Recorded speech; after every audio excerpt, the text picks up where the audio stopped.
परमेश्वर किसको हाथ में लेगा? जो मन का सच्चा है, सेवक के तौर पे, जिसका मन बिल्कुल सीधा है, जो चोरी चलाकी नहीं करता, हेरा फेरी नहीं करता, जिसके अंदर छल कपट की बातें नहीं है, बिल्कुल क्या है, खड़ा है, क्या है, बिल्कुल मन का सच्चा, सीधा।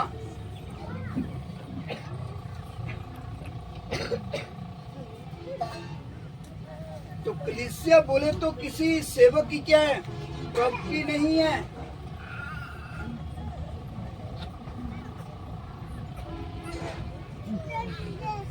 सब ध्यान से सुने, कलीसिया बोले तो किसकी प्रॉपर्टी है? परमेश्वर की प्रॉपर्टी। कलीसिया बोले तो किसकी प्रॉपर्टी? परमेश्वर की प्रॉपर्टी।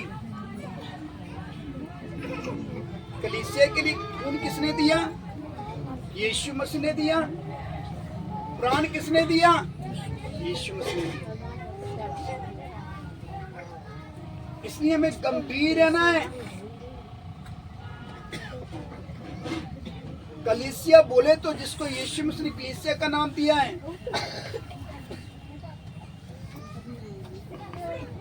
वो कलीसिया किसके ऊपर बन रहा है? वचन के ऊपर बन रहा है।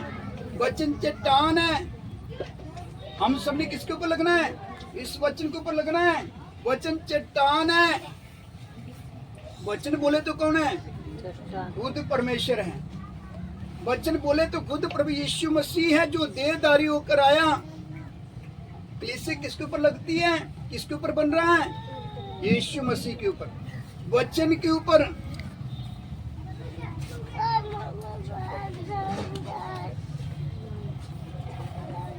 इसलिए मुझे और आप सबको गंभीर रहना है। इसलिए परमेश्वर का वचन बताता, प्रभु यीशु मसीह ने क्या बोला है। आइए वचन पढ़ेंगे। और मैं तुझसे कहता हूँ, परमेश्वर का वचन बताता है, मत्ती 16 का 18 वचन, सब ध्यान से सुने। और मैं तुझसे कहता हूँ कि तू पतरस है। इधर देखो, प्रभु यीशु मसीह संत पतरस को और बाकी चेले लोगों का ध्यान खींचकर क्या बोल रहा है? मैं भी तुझसे कहता हूँ, तू क्या है? तू पतरस है, और मैं इस पत्थर पर अपनी कलीसिया बनाऊंगा। पतरस नाम का अर्थ क्या है? पत्थरों में से लिया एक छोटा पत्थर। पत्थरों में से लिया गया एक छोटा पत्थर। कभी छोटे पत्थर के ऊपर कलीसिया नहीं बन सकता। छोटे पत्थर के ऊपर कभी कलीसिया नहीं बन सकता। एक और बात है, सब थोड़ा ध्यान से सुने। जो रोमन कैथोलिक वाले जो बोलते हैं, जो यीशु मसीह ने बोला पतरस को,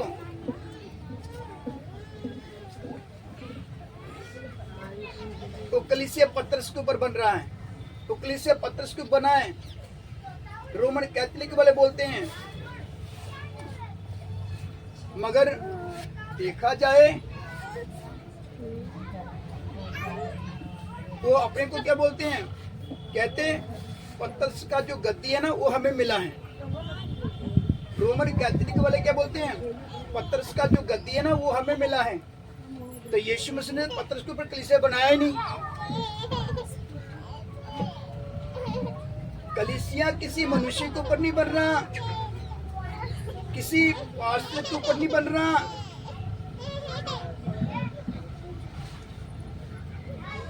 कलीसिया बोलो तो एक संस्था नहीं है। कलीसिया कोई संस्था, कलीसिया कोई संस्था नहीं है। इसलिए गंभीर हो जाएं। कलीसिया बन रहा है, वो वचन के ऊपर बन रहा है। वचन बोले तो खुद चट्टान है। यीशु मसीह ने बोला मैं क्या हूँ? चट्टान हूँ, मैं बड़ा पर्वत हूँ, मैं बड़ा पहाड़ हूँ। जो इस पहाड़ के ऊपर इस पर्वत के साथ जो टकराएगा वो क्या हो जाएगा? चकनाचूर हो जाएगा। यदि ये बड़ा पहाड़, ये चट्टान जिसके ऊपर गिर गया, उसको क्या करेगा? पीस के रख देगा। तो पत्थर का नाम का अर्थ पता क्या है? छोटा पत्थर। छोटे पत्थर से कुछ नहीं होने वाला। यीशु मसीह क्या है? बड़ी चट्टान है। इसलिए चट्टान बोले तो ये वचन है, चट्टान बोले तो प्रभु यीशु मसीह है।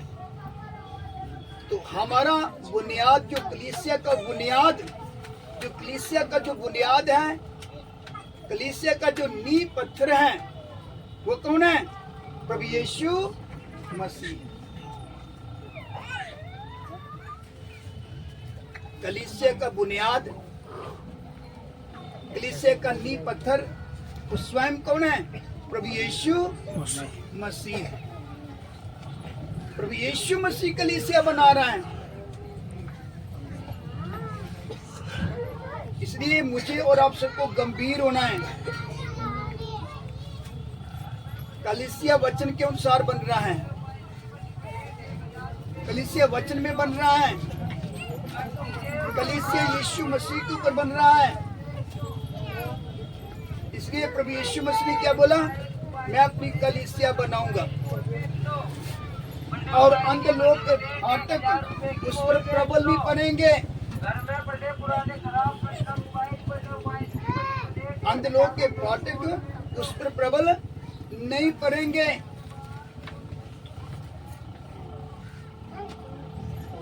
जहां तक हमने पहले वचन सुना है, अब उससे आगे सुनने जा रहे हैं। सब ध्यान से सुने। कलीसिया बोले तो कलीसिया है क्या? कलीसिया है क्या? कलीसिया बोले तो इस दुनिया से, संसार से प्रभु के लिए अलग किए गए लोग हैं। अलग किए गए लोग हैं। इस दुनिया में से, संसार में से जिनको प्रभु ने बुलाया, चुनकर अपने लिए अलग किया, संसार में से, दुनिया में से, अंधकार में से, संसार में से अलग किए गए लोग हैं। उसको कलीसिया बोला गया है। उसको क्या बोला गया? कलीसिया बोला गया है। तो अब कलीसिया का काम क्या है? सच में जो, असल में जो प्रभु यीशु मसीह की जो कलीसिया, जिसको प्रभु यीशु मसीह ने संसार से, दुनिया से जो अलग किया है,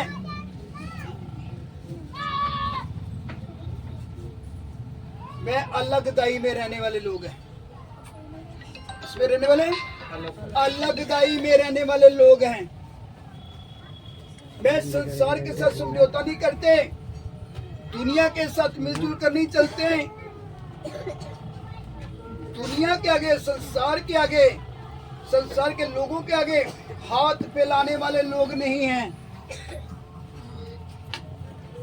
इसलिए जितने भी इधर बैठे हुए लोग हैं, जितने इस वचन को सुन रहे हैं, ये वचन बोले तो जब परमेश्वर अपना वचन भेजकर अपने वचन से हम सबसे जब बात कर रहे हैं, परमेश्वर अपनी आत्मा में होकर अपना वचन भेजकर जब हमसे बात कर रहा है,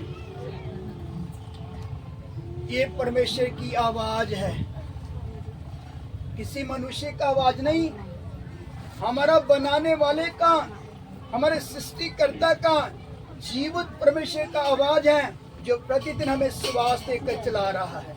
इसको हल्के में ना ले, जिसके कानों में सुन ले, इस आवाज को हल्के में ना ले। सच में जिसके अंदर वचन के लिए जगह है, जिसके जीवन में वचन के लिए जगह है, वह दुनिया से, संसार में से अलग हो जाता है। दुनिया के साथ समझौता नहीं करता, संसार के साथ मिलजुल कर नहीं चलता। मैं दुनिया के आगे, संसार के आगे हाथ नहीं फैलाता। तो उसको परमेश्वर ने क्या ठहराया है? सिद्ध करके ठहराया है।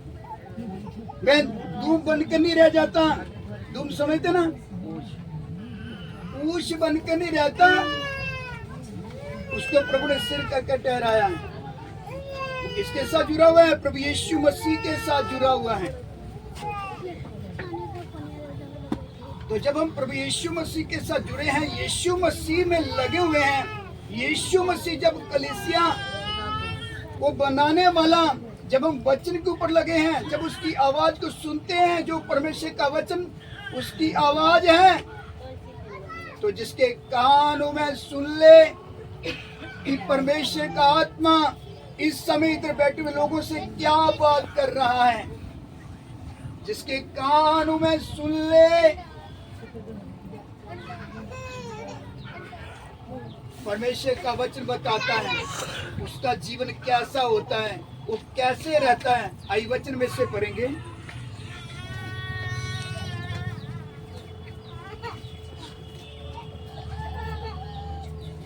आइए दूसरा क्रंथियों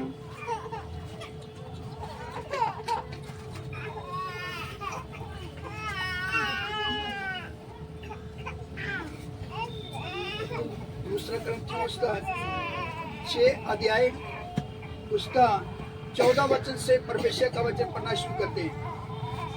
6 का 14, दूसरा क्रंथियों 6 का 14। अविश्वासियों के साथ, इधर परमेश्वर का वचन क्या बताता है? अविश्वासियों के साथ आसमान में जूहों में न जुड़ो। आसमान जुए में ना जुतो, मतलब उनकी बराबरी ना करो, उनके समान काम ना करो। जैसे कि विश्वासी हैं और एक अन्य जाति है, आपस में कोई मेल जोल नहीं है। दोनों क्या है? दोनों अलग अलग हैं, आपस में मेल जोल नहीं है, अलग अलग। इसलिए परमेश्वर का वचन बताता है अविश्वासियों के साथ, अविश्वासी मतलब अन्य जाति,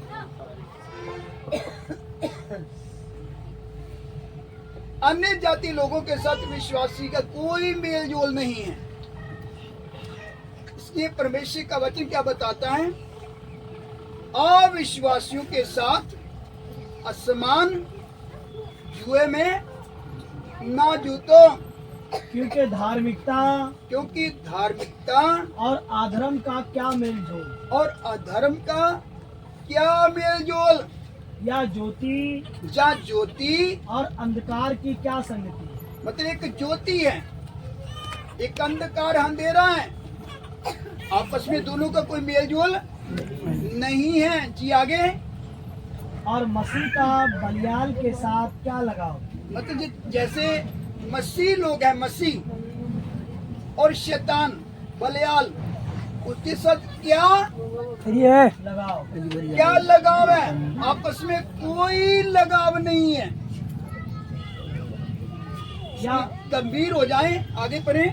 या विश्वासी के, जहाँ एक विश्वासी, या विश्वासी के साथ, एक विश्वासी अविश्वासी के साथ, अविश्वासी का क्या नाता, क्या उसके साथ नाता है? उसके साथ कोई नाता नहीं है। जी आगे। और मूर्तियों के साथ, परमेश्वर के मंदिर का क्या संबंध, मूर्तियों के साथ परमेश्वर के और मूर्तियों के साथ परमेश्वर के मंदिर का क्या संबंध, परमेश्वर के मंदिर का क्या संबंध? क्योंकि हम तो जीवित परमेश्वर के मंदिर हैं। इधर परमेश्वर का वचन क्या बताता है? हम तो जीवित परमेश्वर के मंदिर हैं। जैसे परमेश्वर ने कहा, मैं उनमें बसूंगा, मैं उनमें वास करूंगा और उनमें चला फिरा करूंगा, और उनके बीच में मैं क्या करूंगा? चला फिरा करूंगा और मैं उनका परमेश्वर होऊंगा और मैं उनका परमेश्वर होगा और वे मेरे लोग होंगे। वे मेरे लोग होंगे। इसीलिए प्रभु कहता है, इसलिए प्रभु परमेश्वर कहता है, उनके बीच में से निकल आओ उनके बीच में से निकल आओ और अलग रहो और अलग रहो और अशुद्ध वस्तुओं को मत छुओ और अशुद्ध वस्तुओं को मत छुओ, तो मैं तुम्हें ग्रहण करूंगा तो मैं तुम्हें ग्रहण करूंगा और मैं तुम्हारा पिता होऊंगा और मैं तुम्हारा पिता परमेश्वर होगा और तुम मेरे बेटा और बेटियां तुम होंगे। मेरे बेटे बेटियां होंगे। ये स्वर्ग शक्तिमान प्रभु परमेश्वर का वचन है। ये सर्वशक्तिमान प्रभु परमेश्वर का वचन है, ये किसी मनुष्य का वचन नहीं है। इसलिए परमेश्वर बोलता है, जो हम अपने आप को यदि समझते हैं कि हम प्रभु के लोग हैं, हम परमेश्वर के कलीसिया हैं, सच में जो उसकी कलीसिया है वो दुनिया से संसार से अलग हो जाती है। वे अलगदाई में चलते हैं, उनको दुनिया से संसार से कोई लेना देना नहीं है। इसलिए परमेश्वर का वचन बताता, उनमें से निकल आओ और अलग रहो, किसी अशुद्ध वस्तु को मत छूओ। आज तुम क्या करते हैं? अपने रीति रिवाजों को करते हैं, लाने पाने का काम करते हैं, क्या क्या नहीं करते, क्या क्या नहीं हम करते। हम वो काम करते हैं जो परमेश्वर का वचन हमें शोभा नहीं देता, जो प्रभु हमें शोभा नहीं देता। अगर हम वह काम करते चलते हैं, अभी तक तुम दुनिया से संसार से अलग नहीं हुए। मूर्तियों के साथ परमेश्वर के मंदिर का क्या नाता? हम तो जीवते परमेश्वर के मंदिर हैं। इसलिए परमेश्वर का वचन बताता है, उनमें से निकलो और अलग रहो। तब जाकर परमेश्वर का वचन बताता है, मैं आपको ग्रहण करूंगा। सब ध्यान से सुने, तब जाकर मैं आपको ग्रहण करूंगा। अगर प्रभु ने हमें ग्रहण करना है तो हमें दुनिया से संसार से अलग होना है। अगर दुनिया से संसार से हम अलग नहीं होते हैं तो इसका मतलब अभी तक हम उसकी कलीसिया नहीं बने, अभी तक हम उसकी कलीसिया नहीं बने। जिसको यीशु मसीह बना रहा है अपनी कलीसिया बोलकर, वो तो कलीसिया क्या है? दुनिया से संसार से अलग हुए लोग। हमें दुनिया से संसार से क्या होना है? अलग होना है। दुनिया के साथ संसार के साथ समझौता नहीं करना, मिलजुल कर नहीं चलना और किसी के आगे हाथ नहीं फैलाना, मांगने का काम नहीं करना। कुछ भी हो जाए, चाहे हमें भूखा रहना पड़े, चाहे बेशक हमें नंगा रहना पड़े, खाने के पीछे कपड़े के कारण किसी के आगे हाथ ना फैलाएं। अगर हम अपने आप को समझते हैं हम प्रभु के लोग हैं, यदि हम प्रभु के लोग हैं, दुनिया की बातों से, संसार के कामों से हम सबको क्या होना? अलग होना है। तब जाकर प्रभु हमें ग्रहण करेगा। ऐसे प्रभु हमें ग्रहण नहीं करेगा। प्रभु ने हमें कितना उत्तम नाम दिया है, कलीसिया। कलीसिया बोलते वक्त कलीसिया है क्या? समस्त जाति में से जितनी भी जाति के लोग हैं संसार में, जितनी भी भाषा बोलने वाले लोग हैं, उन सब में से अलग किए गए लोग हैं। वह एक झुंड है जिसको कलीसिया का नाम दिया गया है।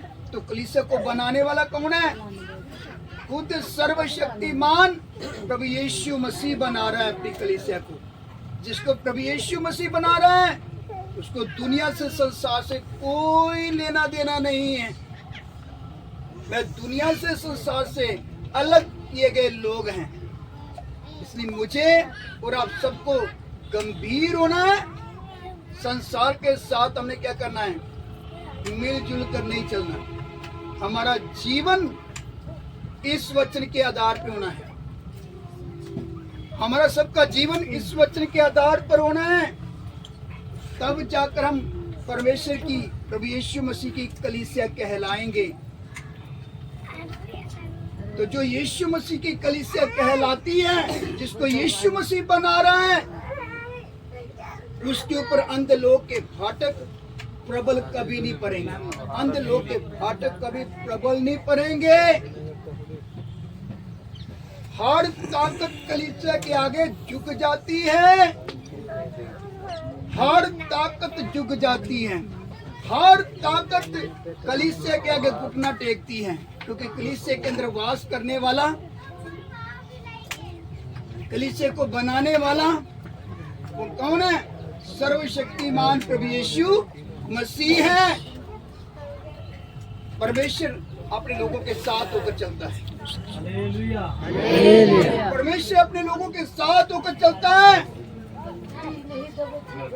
कोई ऐसी ताकत नहीं कि कोई भी ताकत कलीसिया के सामने खड़ी रह सके।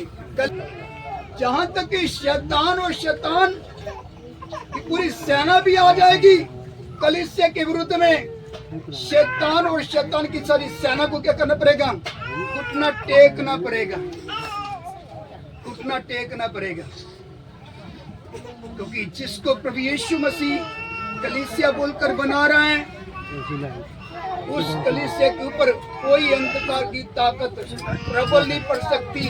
परमेश्वर का वचन बताता है, मैं अपनी कलीसिया बनाऊंगा, अंधलोक के फाटक उस पर प्रबल नहीं पड़ेंगे। उस कलीसिया के सामने हर ताकत झुक जाएगी। कलीसिया उसके ऊपर क्या पड़ेगा? प्रबल पड़ेगा। कलीसिया उसके ऊपर क्या होगा? जयवंत होगी। बोलो हालेलुया। कलीसिया उसके ऊपर जयवंत होगी। कलीसिया को ना कोई आज तक जीत सका है, ना कोई जीत सकता है। आइए प्रार्थना करें।